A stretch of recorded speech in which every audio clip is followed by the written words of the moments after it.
Every morning, a young girl would wake up early, hop out of bed, and run to the bathroom. She would look into the mirror and frown. Every morning, the bathroom mirror showed a girl with messy hair, pale skin and lips the color of wine, but those weren't the things that made the girl sad. What made her sad was the feeling that she wasn't beautiful. She hated her reflection. She would scrub the mirror, blaming the fog for hiding her beauty. But even when it was clean, she still didn't like what she saw. She would sigh and wish to have a different face, a face like her friends, who had bright, shiny eyes and hair the color of honey.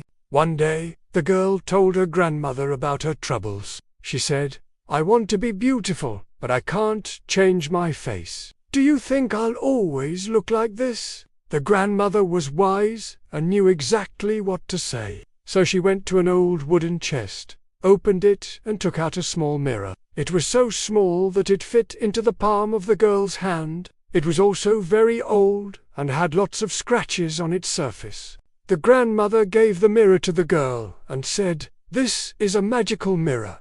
"Magical? How?" the girl asked. "Well," said the grandmother, "it shows the real you." The girl looked at the tiny mirror in her hands and saw her pale face staring back at her. Then something strange happened. As she stared into the mirror, the scratches on its surface seemed to fade away, but her face remained. She tried to make a funny face, but all that appeared in the mirror were more lines and more scratches. Then the girl had an idea. She took the mirror into the bathroom, turned off the lights, closed the door, turned on the water and let the hot steam fill the room. She waited until the mirror was completely covered in fog. Then she took a deep breath, looked into the mirror and smiled. And wouldn't you know it, the fog disappeared. The girl couldn't believe her eyes. She could see herself clearly.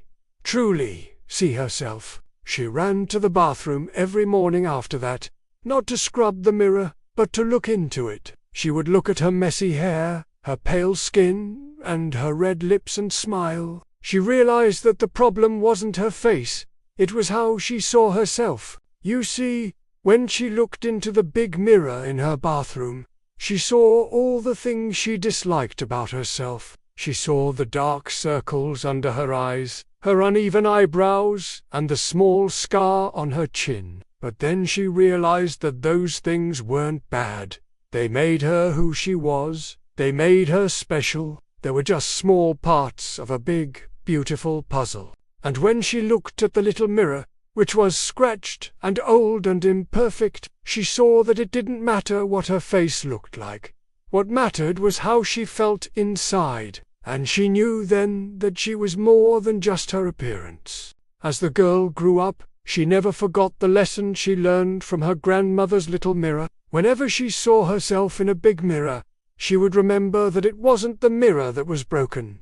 It was how she saw herself. But you know, there's one thing I'm still wondering about. Who broke the big mirror in the bathroom? Who did that? Well, maybe that's a story for another time. Now, before you go, I want you to remember something. You don't have to be perfect to be beautiful. You don't need to change your face. You just need to change how you view it. Thank you for watching, and if you liked this story, don't forget to show your support by subscribing, commenting, and sharing the story with your family and friends.